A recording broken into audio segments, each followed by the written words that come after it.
Initial claims for unemployment insurance in the United States totaled 260,000 last week, nearing its highest level since November amid a shift in the U.S. labor market. Total for the week ended July 30th was in line with analyst estimates, but a gain of 6,000 from the previous week's downwardly revised level, according to the Labor Department on Thursday. The data comes ahead of tomorrow's U.S. non-farm payrolls report, which will look at the total number of jobs created in July.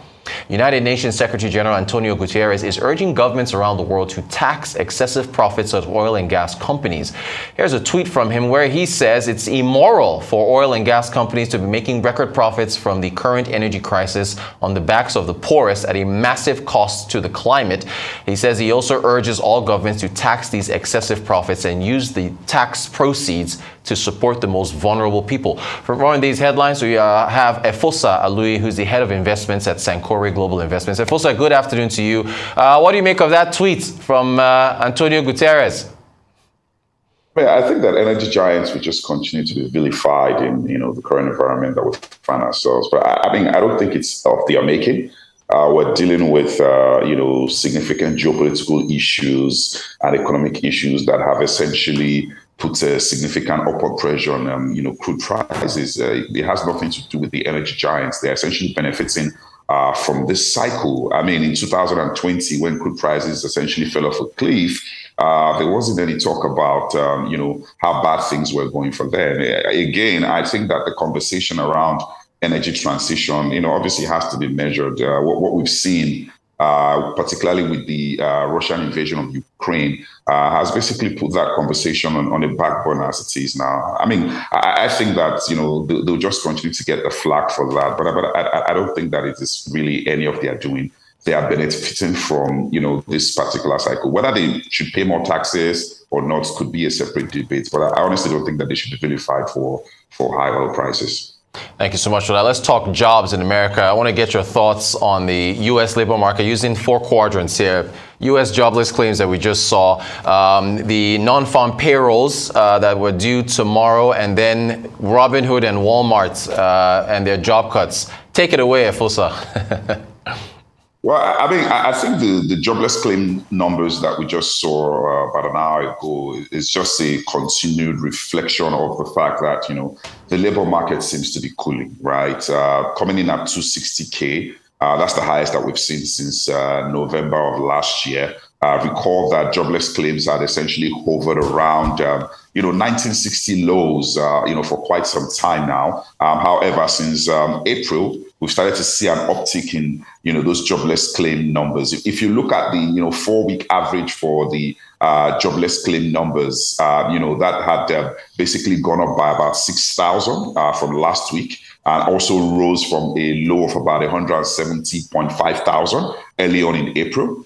So we're seeing, these signs of a labor market that has been hot, which, is probably, cooling off at this point. Also, if you look at the non-farm payroll that we're expecting tomorrow, the estimate, expects about 258K jobs will be added. This is against the 372K that was added last month. However, if you recall, estimate for last month was 250K, and we ended up adding about 372K. So that number tomorrow will prove crucial in giving, clear hints and directions as to how, the labor market is doing, and certainly will provide some guidance and direction for the U.S. Federal Reserve, in its interest rate, policy and direction going forward. I mean, just for context, in spite of all the strong hiring, particularly in 2021 and also the first half of 2022, total employment level is still about 755K below where we had it, in February. So a bit of healing still to happen for, labor market dynamics to get back to where we were, just before COVID hit. And if you look at the Walmart and the Robinhood situation, really, I think for Walmart, it's just largely as a result of the, significant slowdown that we have seen. Walmart issued, a profit warning just a week ago on the back of, significant increase in the inventories, citing the fact that consumers are beginning to trade down on apparels that they had stocked up on. And this is having a major impact, on its ability to grow, sales going forward. Much of Walmart staff are actually hourly workers, but this, downsizing is going to happen on the corporate side of things, where it expects about, I think, 200 workers, to to lose, their job. So again, Walmart is not alone in this. We have guys like Target who have issued a profit warning. We've seen that kind of situation also with Best Buy. We've seen the likes of Microsoft and other tech firms essentially slow down or even pull back on hiring. So it's a broad-based challenge with the U.S. economy at this time. So I don't think that Walmart is alone in this. I mean, for context, Walmart is the largest private sector employer in the United States. It employs about 1.7 million people in the U.S. and about 2.3 million people worldwide. So for that sort of employer to be cutting, jobs, it just tells you a lot about, the potentials for the labor market down the road. Thanks, Efosa. Let's go to the UK. Bank of England rate hike, highest we've seen since 1995. Will this make a difference? Well, it could. I mean, the truth of the matter is that the BOE, Andrew Bailey has to do what he needs to do. I mean, UK inflation is at 9.4%. That's the highest in about 30 years. Critically, we've seen energy prices rise quite significantly. The energy regulatory body in the UK increased gas prices by about 54% from April. There's also the expectation of another increase in by October. As a matter of fact, the BOE expects that inflation will get to about 13.3% in October.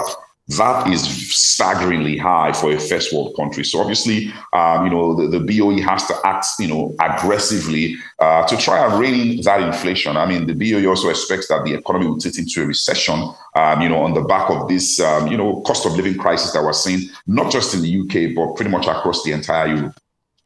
The Eurozone survey showing that there's lots of anxiety over inflation and growth. About a minute ago, are those worries justified?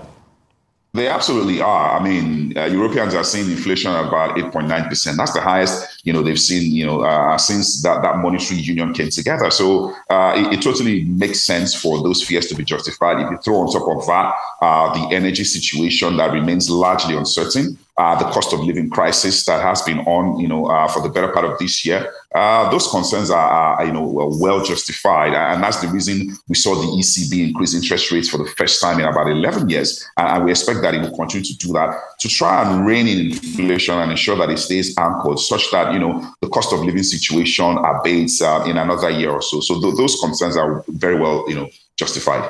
Efosa Aluyi, Head of Investments at Sankore Global Investments. Thank you so much for your time. We appreciate you taking us through those headlines. Thank you so much.